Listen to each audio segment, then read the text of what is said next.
estive em Angola no ano de 1973 a 75. Bem, marca sempre quem esteve lá. Uma história que eu vou contar, aquilo que mais me impressionou foi a história portanto, o povo, nessa altura, o povo, quando eu estive lá, pois, impressionou-me mais foi, portanto, as crianças ou as pessoas adultas, quando tinham doenças. Portanto, tinham doenças, eu acho que doíam a barriga, não é? A barriga, o que é que eles faziam? Doíam a barriga, cortavam-se com uma faca para abalarem a dor da barriga. Está a perceber? Doeu um dente. Cortavam aqui para passar a dor do dente. Isso é que me impressiona mais. Porque eles não acreditavam na ciência. Nós, quando fomos lá, tínhamos comprimidos, injeções, tínhamos isso tudo, não é? E eles, o próprio, não acreditavam. A gente tomava um comprimido e passava uma dor, não é? Eles não acreditavam nisso. Portanto, eles até fugiam do pé da gente por causa disso. Era uma pobreza grande. E também em relação a às doenças, portanto, havia num quimbo, a gente chamava no quimbo, havia a mulher mais velha do quimbo, o homem mais velho, eles é que eram os chefes. E, portanto, um pai ou uma mãe tinha uma criança doente. O que é que eles faziam para a moça se curar? A pessoa mais velha do quimbo escondia uma galinha num sítio muito escondida para a pessoa não a encontrar. E essa mãe, a mãe, para encontrar a criança ou a galinha, a intenção era tirar o coração da galinha e comer o coração da galinha. Mas a pessoa, para encontrar, tinha que estar sempre a dançar o toque de um batuque. A pessoa começava a dançar de manhã, aquilo era um dia inteiro, eram horas e horas. Ora, já sabe que uma pessoa está naquele estado, sem comer e sem beber, a pessoa vai perdendo as forças. Quando a pessoa fica já completamente destornada na cabeça e tudo, com falta de comer e de beber, começa a perder as forças. E até nessa altura, que a mulher mais velha do quimbo tira a galinha para a pessoa conseguir encontrar a galinha. Nessa altura, já quando ela já não tem quase força nenhuma. E a mulher encontra, a mãe encontra a galinha, agarra-se à galinha, tira-lhe o coração com a boca e come o coração. E há outra também história dessa que é a mulher mais velha do quimbo. Portanto, lá não se namorava, não se negócio. Nascia uma criança, uma miúda, e os pais compravam logo a criança para um filho. Chegava à altura da moça, aos 12 anos ou coisa, quando se juntavam, quem é que tirava portanto, a criança era virgem.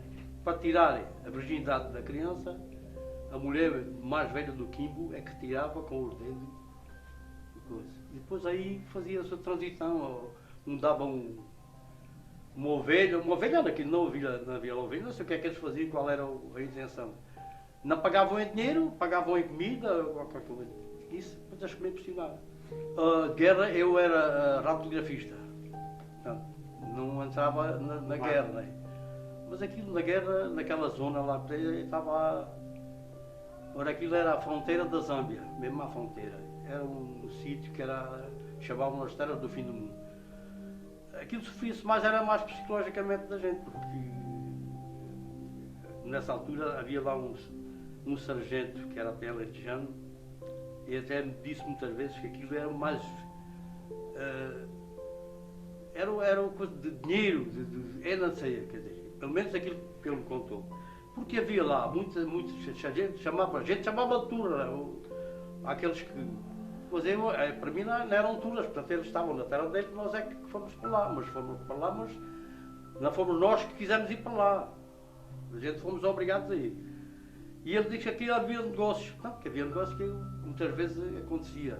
A gente tinha uma cantina, às vezes ia lá beber uma cervejita, e ia sempre lá pessoas que não era normal estar lá, porque eles iam se abastecer, os forços e daquilo, está a ver? E aquilo era mais um negócio.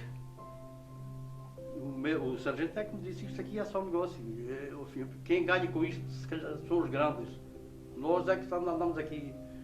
E muitas vezes eles iam para a mata, sabiam que estavam lá, chamam essas costuras, chamavam sabiam que estavam para além, eles já iam ir lá. Davam a volta, iam à volta para nem enfrentarem, está a ver? Minas, essa coisa, aquilo só tinha uma picada, chama-se uma picada que é quase tudo é areia. As pessoas que iam lá. E poucas vezes fui. Às vezes ia no Berlier, às vezes ia era à caça. A caça é que a gente ia para comer melhor. Opa, estávamos lá, palancas, núncios é que era mais coisa. A gente, quando ia lá, caçávamos os núncios, depois, ou para as pessoas do Quimbo, coisa, a gente dava também a comer, deixou muitas marcas. Psicologicamente nós ficámos também afetados com aquilo. E na altura, quando estive no mato, estive lá, portanto, agora fui em 73, passou um ano, a gente ao fim de 18 meses, estive lá 18 meses. Ao fim de 18 meses nós éramos rendidos, mas naquela altura, o 25 de abril em 74, nessa altura já não havia ninguém para render a gente tivemos que ficar ainda lá mais tempo. E então, eu depois vim para Luanda. Em Luanda, nessa altura, aconteceu a Guerra Civil em Luanda, mesmo em Luanda. Aí também foi uma coisa marcante, porque nós não podíamos sair. Aquilo era todo o dia, todo o dia e toda a noite. A gente estávamos no quartel e ouvimos sempre, toma, pão, sempre. Aquilo era uma loucura. Comerem, lá em Luanda, não havia comer. Podia haver muito dinheiro. Havia pessoa, e encontrava uma pessoa, que era aqui de Vila de Frades. Essa pessoa esteve lá também na tropa, depois ficou lá como polícia. E esse depois andava tinha muito dinheiro na Azevedo, mas não tinha comer para... E a casa estava quase tudo fechada, aquilo era uma loucura. Disseram que era o fim, em 74, abril de 74, rebentou 25 de abril. Disseram que isso não acabou, aquilo não acabou, aquilo foi ainda pior.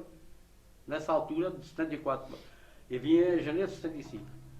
Mas nessa altura, em novembro, dezembro de 74, quando arrebentou lá a Guerra Civil, aquilo era pior que a guerra no mato, porque a gente andava no mato, estávamos lá muito tempo, mas pouco confronto tinha, pelo menos na minha área, né?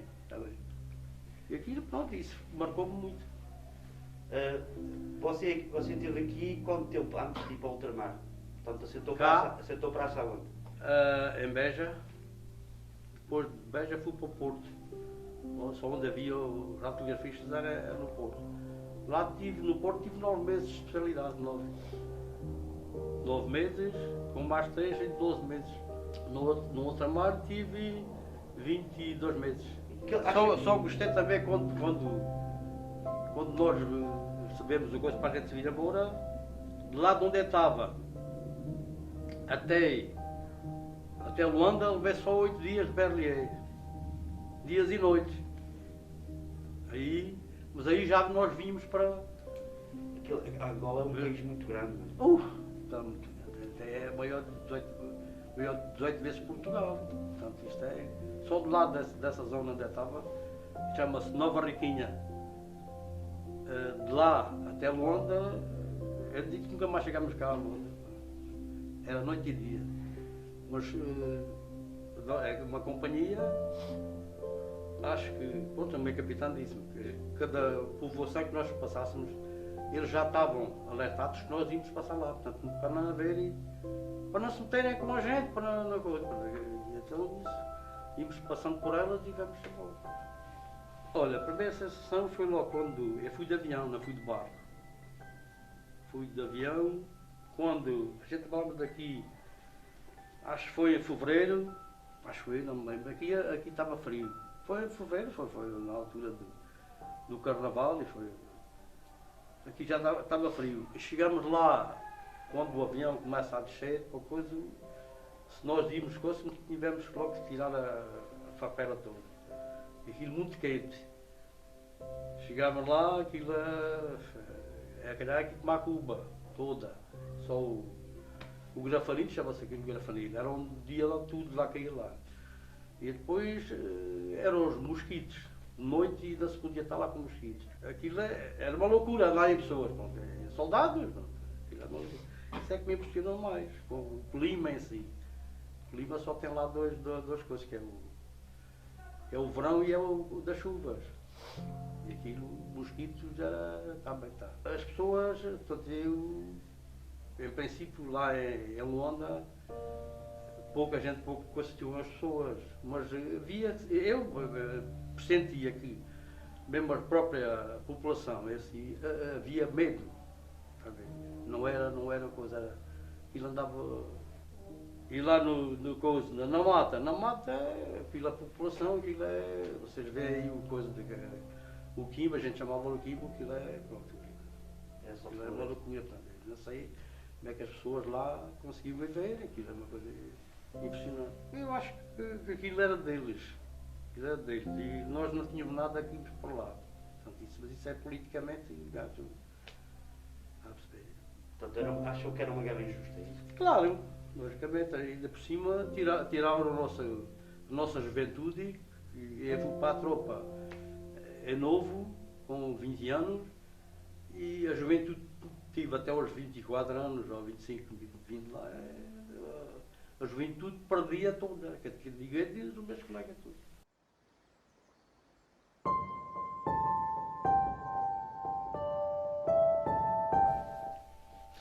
Olá, eu estou aqui para esta entrevista que acho extremamente interessante.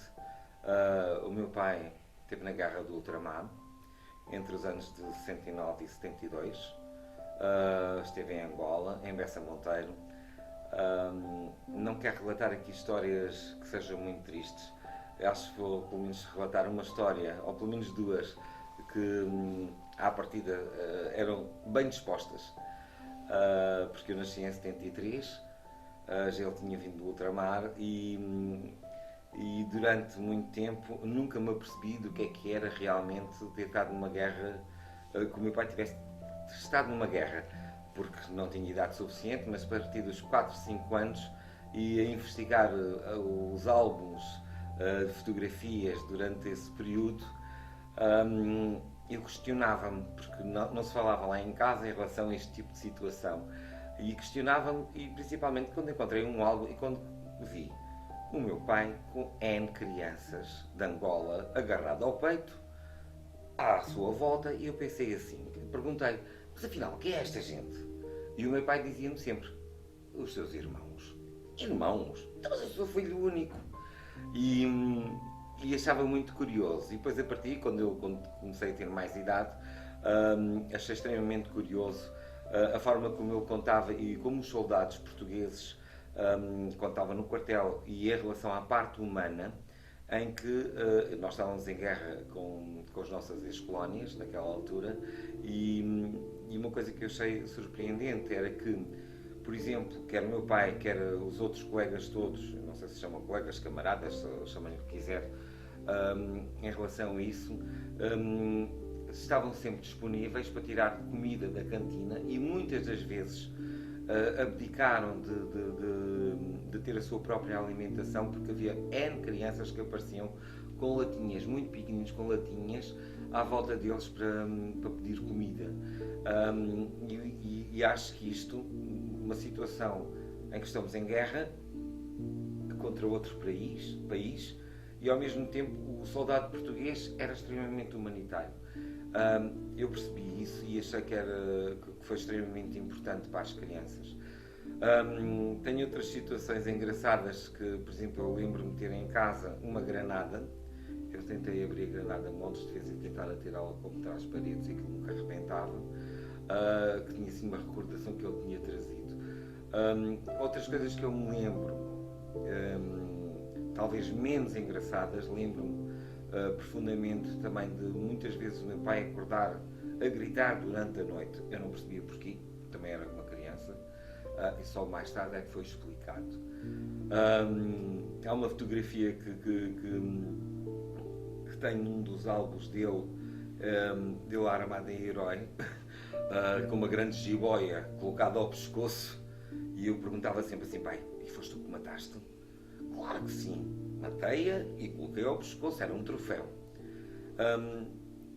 E eu acho que é assim, de acordo e da má forma como nós fizemos a descolonização das nossas ex-colónias, nós, Portugal, não tivemos uma atitude muito correta em relação a isso. Os soldados portugueses e essas pessoas que estiveram no terreno fizeram da melhor forma, porque não foi só...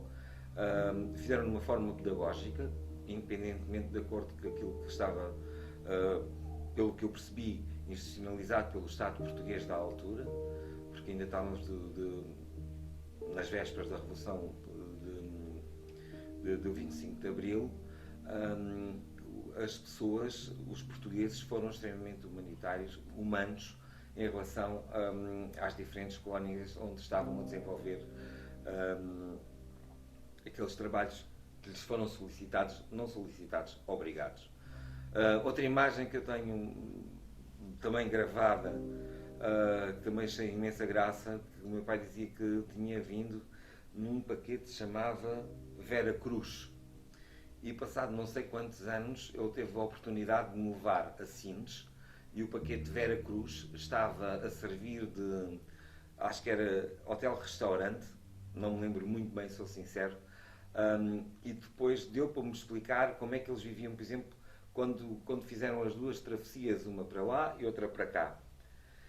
E há tanta história para contar, que é impressionante.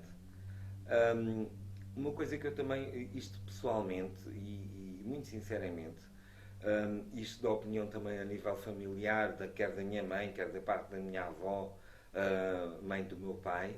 O meu pai, quando foi para Angola para servir, a fazer o serviço militar, era uma pessoa completamente diferente. Uma pessoa dócil, uma pessoa pacata, simpática e bem disposta. E pelo que eu percebi, pelo álbum que tenho, também se divertiu em determinadas situações, mas situações com grande pressão, e que eu próprio senti, eu e o meu irmão, e se calhar a nível familiar, o pós-guerra trouxe várias modificações a nível de pessoal, a nível psicológico, em relação à família, porque a atitude não era a mesma. Ele foi um menino, veio um homem com ideias completamente diferentes e com grandes pressões, e nós próprios, enquanto família, entre aspas, sofremos um pouco, porque tornou-se uma pessoa extremamente exigente a nível familiar, e também com algumas depressões que, ao fim e ao cabo, acabam por... não podemos dizer que era uma família perfeita.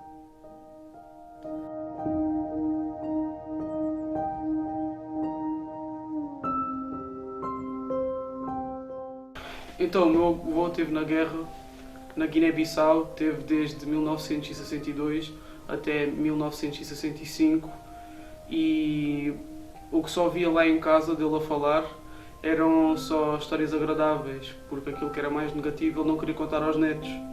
E nós sabíamos que ele gostava muito de um miúdo pequenino, e que sempre que ele estava lá, ele andava sempre com o miúdo. E quando ele voltou para Portugal, quis trazer o miúdo, mas não conseguiu. Também sabíamos de uma história que ele encontrou um macaco ferido e cuidou do macaco até o macaco ficar bom e também o conseguiu trazer para Portugal. E era só isso, só havíamos histórias positivas.